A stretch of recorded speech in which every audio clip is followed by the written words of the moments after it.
Você sabe o que é flanderização? Provavelmente sim. Quando a gente pensa em distorção de um personagem, geralmente esse desvio de personalidade tem tudo a ver com a flanderização. De forma bem resumida, flanderização é quando o único traço do personagem vai sendo exagerado com o tempo, até virar praticamente tudo o que ele é. O termo vem do Ned Flanders dos Simpsons, que era um personagem com várias camadas, mas que foi reduzido apenas a ser um personagem extremamente religioso e sem profundidade. Mas além da flanderização, também temos a descaracterização e a caracterização de um personagem. E eu vou explicar os dois termos porque eles serão o foco do vídeo.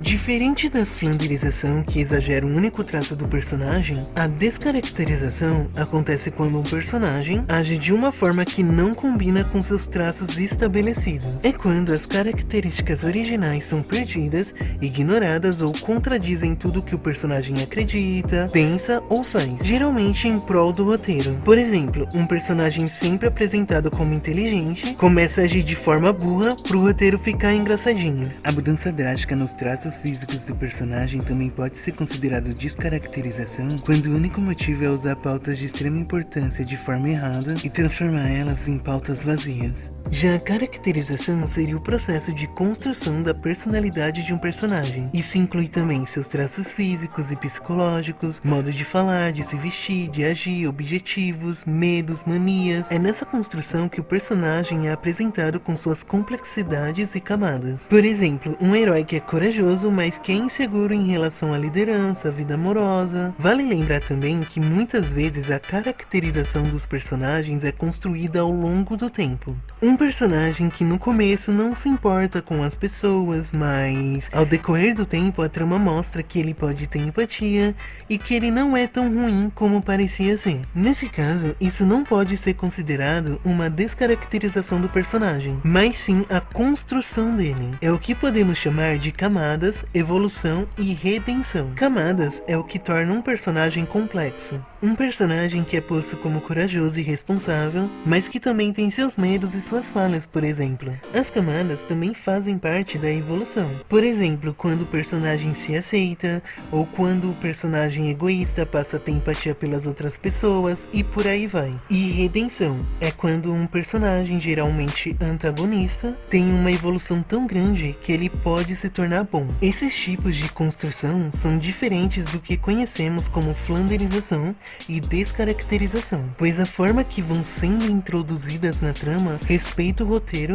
e, sobretudo, o personagem. Para resumir, caracterização é a construção coerente do personagem ao longo da trama, descaracterização é a mudança incoerente que contradiz o que já foi estabelecido, e flanderização é o exagero de um traço até se tornar caricato. Bem, eu me chamo Caslo e, tirando a flanderização, que é sempre algo ruim, nesse vídeo eu vou provar que a descaracterização tem sim o seu lado bom. Bora lá? Chaves, o ladrão da vila.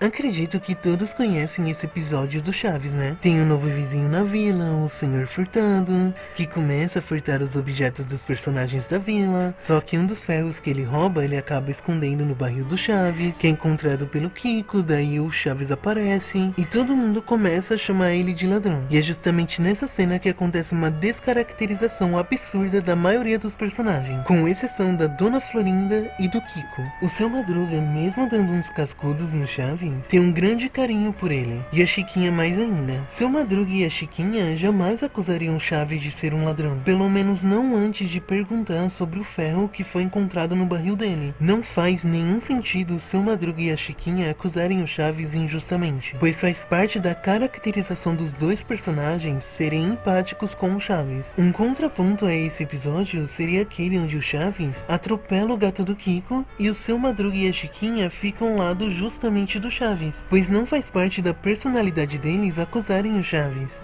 Então aqui ficará a parte acusada, Seu Madruga, Chaves e a Chiquinha. E pelo visto defenderiam Chaves mesmo se ele tivesse culpa no cartório. Kiko não disse que o Chaves tocou a buzina. Eu não toquei a buzina, eu só toquei o gato. Não! Sim, Não, mas... Chaves! Então, se a gente analisa bem, não faz sentido a Chiquinha e o Seu Madruga acusarem o Chaves de roubo sem nem ao menos perguntar se ele de fato roubou o ferro. A Dona Clotilde poderia ficar num meio termo, mas não acredito que ela acusaria o Chaves de roubo, ainda mais se o seu Madruga intervisse. Os únicos que fariam a acusação seriam o Kiko e a Dona Florinda, principalmente a Dona Florinda, que costuma acusar qualquer um injustamente, né? Em especial o seu Madruga, que já levou centenas de bofetadas. Por isso, nessa cena em específico, ocorre uma descaracterização do seu Madruga, da Chiquinha e muito possivelmente da Bruxa do 71. É como se nessa cena tivesse 5 Donas Florindas. Mas por que nessa cena a caracterização é sacrificada? Parece complicado, mas é bem simples na verdade. Trata-se de uma descaracterização temporária por prioridade do roteiro. A gente pode até chamar de motivo de força maior. Aquele roteiro precisava de um culpado imediato e de um conflito rápido, impactante e emocional. Se o seu Madruga, Chiquinha e a Dona Clotilde agissem como normalmente agem, a cena não avançaria da forma que o roteiro precisava. Então, os traços de personalidade dos personagens precisavam ser temporariamente ignorados para criar um cenário onde o Chaves não pudesse se defender. O objetivo dessa cena é trazer uma sensação de injustiça, exagero e revolta no público, para reforçar um lado do Chaves que a gente não vê em todo episódio, sabe? Um menino que, por ser muito pobre, é vítima do olhar e do julgamento das outras pessoas. A comoção dessa cena precisava ser mais importante do que a coerência dos personagens. E essa cena funciona porque é emocionante, é triste e casa perfeitamente com o final do episódio. Rezei para que o ladrão se arrependa e se torne bonzinho. Outro exemplo de descaracterização seria do Lula Molusco, que em alguns episódios bem pontuais mostra a empatia ou até falta do Bob Esponja. Alguns exemplos de episódios são entrega de pizza, onde o freguês mostra que nem sempre o cliente tem razão e trata o Bob Esponja como lixo, né? E o Lula Molusco acaba tendo uma empatia muito grande pelo Bob Esponja e acaba se vingando do cliente. Esta aqui é por conta da carne. Tem o episódio Natal do Bob Esponja, que mostra que o Lula Molusco acaba se sentindo mal por ter caçoado do Bob Esponja, por ele esperar o Papai Noel. E aí ele mesmo se disfarça de Papai Noel para deixar o Bob Esponja feliz. O que eu fiz para o pobre do Bob Esponja? E também tem o episódio Cidade de Lula, que o Lula Molusco vai morar num lugar onde só tem lulas, mas ele acaba percebendo como as bobagens e o jeito espontâneo do Bob Esponja faziam falta na vida monótona e sem graça que ele tanto sonhava em ter. Bob Esponja!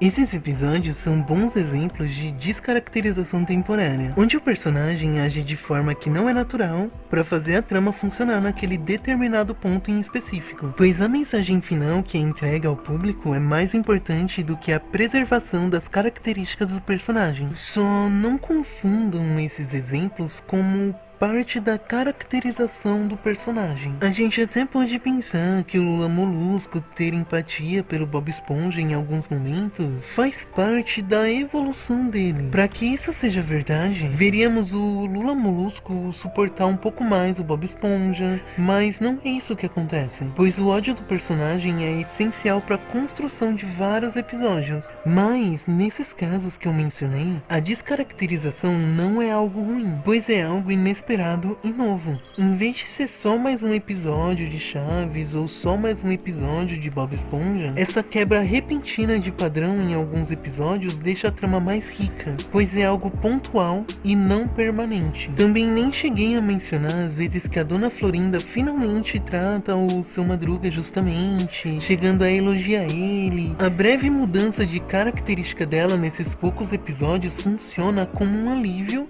e uma satisfação pra gente que é espectador, porque diante de tantas injustiças que o seu Madruga sofre da velha coroca, ele finalmente recebe algum reconhecimento, e é uma descaracterização que funciona como um plot twist, sabe? Dá gosto tê-lo como vizinho, um homem. Mas agora eu quero falar da caracterização que carrega algo muito curioso. A construção do personagem, o conceito que a caracterização traz é geralmente visto como algo bom. Mas será que isso é verdade mesmo? Falando de Chaves, eu tava revendo os episódios e é óbvio que a forma que os personagens se vestem fazem parte da caracterização dele. Não é apenas uma roupa qualquer, e sim uma roupa que reforça a identidade de cada um. Mas aí eu fui rever os episódios do restaurante da Dona Florinda e fiquei pensando, como que ela deixa o Chaves trabalhar no restaurante com aquela roupa suja? Se a gente olhar pra vida real, não seria nem um pouco aceitável um garçom se vestir de qualquer jeito. Ainda mais com roupas visivelmente rasgadas, sujas e remendadas. Nela é tudo remendado. Isso afastaria todos os clientes, pois daria a impressão de que o restaurante não tem nenhuma higiene, na verdade. E é aqui que eu percebi que a caracterização do Chaves foi mais importante do que a coerência da história. Se o roteiro quisesse ser coerente, o Chaves teria que sofrer uma descaracterização no figurino e se vestir de acordo com o ambiente de trabalho. E para explicar para vocês por que isso acontece em Chaves, quero falar para vocês que existem pelo menos 4 tipos principais de figurino no mundo do cinema. Tem o figurino neutro, o figurino ambientado, o figurino característico rotativo e o figurino característico fixo.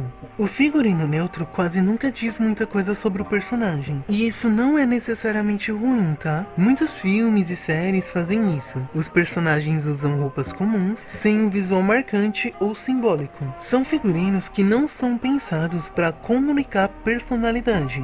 Já o figurino ambientado é quando as roupas existem principalmente para situar a história dentro de um contexto. Presta atenção que aqui o figurino não define a personalidade individual de cada personagem, tá? Nesse tipo de figurino, a roupa reforça a época, o contexto histórico ou cultural e servem pra gente entender onde e quando a história se passa. O foco aqui tá no mundo da série, não no estilo pessoal do personagem. Por exemplo, Bridgerton, Stranger Things e Game of Thrones. Nesses casos, mesmo personagens diferentes acabam usando roupas parecidas, porque o objetivo é a coerência da época, não diferenciação individual.